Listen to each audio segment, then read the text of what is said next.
Hello everyone, JEE main PYQ question series के इस video में आपका स्वागत है। देखो, यह एसर्शन रीजन है, तो इसमें दिया हुआ है एसर्शन में कि a simple pendulum is taken to a planet of mass and radius 4 times and 2 times respectively then the earth. The time period of the pendulum remains same on the earth and the planet.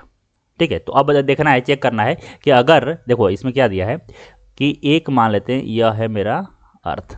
ठीक है, अर्थ, इसका मास मान लेते हैं m है और radius जो है इसका r है। ठीक है, दूसरा एक प्लेनेट दिया हुआ है कुछ ऐसा। ठीक है, इसका मास दिया है 4m और 2r रेडियस है। बोल रहा है कि दोनों पे सिंपल पेंडुलम का टाइम पीरियड सेम होगा और मेरा सिंपल पेंडुलम यह है। तो देखो, सिंपल पेंडुलम का जो टाइम पीरियड होता है वह क्या होता है, वह होता है t = 2π√L/g।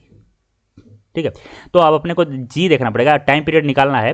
तो अगर मैं अर्थ का बात करूं टी ई, तो यहाँ पे आएगा 2π√L/g एट अर्थ। दूसरी प्रकार से अगर प्लेनेट का बात करें टीपी, तो 2π√L/g एट पी। ठीक है, तो अपने को जीई और जीपी देखना पड़ेगा क्या होता है। तो देखो, जी एक्सेलरेशन ड्यू टू ग्रेविटी जो होता है वह होता है gm/r²। तो अगर हम लोग अर्थ का बात करें, अर्थ का, तो यही होगा जी। इसका मास कितना है, यह अर्थ है ना मेरा, यह अर्थ है और यह कोई प्लेनेट है, तो यहाँ पे क्या आ जाएगा यह। ठीक है, अब जी एट प्लेनेट देख ले रहे हैं, तो यहाँ पे क्या आएगा, जी मास इसका क्या है 4 टाइम्स है और रेडियस 2r है, तो 2r का स्क्वायर, यानी फिर से वही आ गया gm/r², यानी आ गया जी। ठीक है, यानी दोनों केस में देखो, यहाँ पे भी, तो यहाँ पे भी जी है और यह कितना मान लेते हैं यह जी है। तो हम लोग को क्या मिला कि जो जी पी यानी acceleration due to gravity at planet will be equal to acceleration due to gravity at earth, which is मान लेते हैं जी है। तो यहाँ से इसका टाइम पीरियड क्या आ गया, यह आ गया L/g और इसका भी आ गया 2π√L/g, यानी कि दोनों का टाइम पीरियड सेम है। यानी कि यह तो स्टेटमेंट सही है। रीजन में देखो, रीजन में यह है कि दोनों का जी सेम आ रहा है, इसलिए दोनों का टाइम पीरियड सेम है, ना कि मास।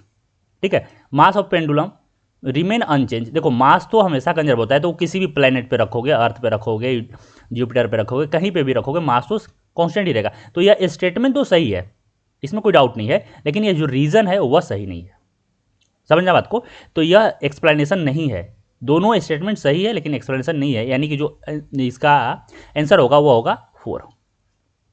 ठीक है, both A and R are true but R is not the correct explanation of A. ठीक है, तो अगर वीडियो आपको पसंद आया हो तो वीडियो को लाइक कीजिए, चैनल को सब्सक्राइब कीजिए, कुछ पूछना है तो कमेंट सेक्शन में मेंशन कीजिए, मैं रिप्लाई जरूर करूंगा। आज के लिए इतना ही, थैंक यू सो मच।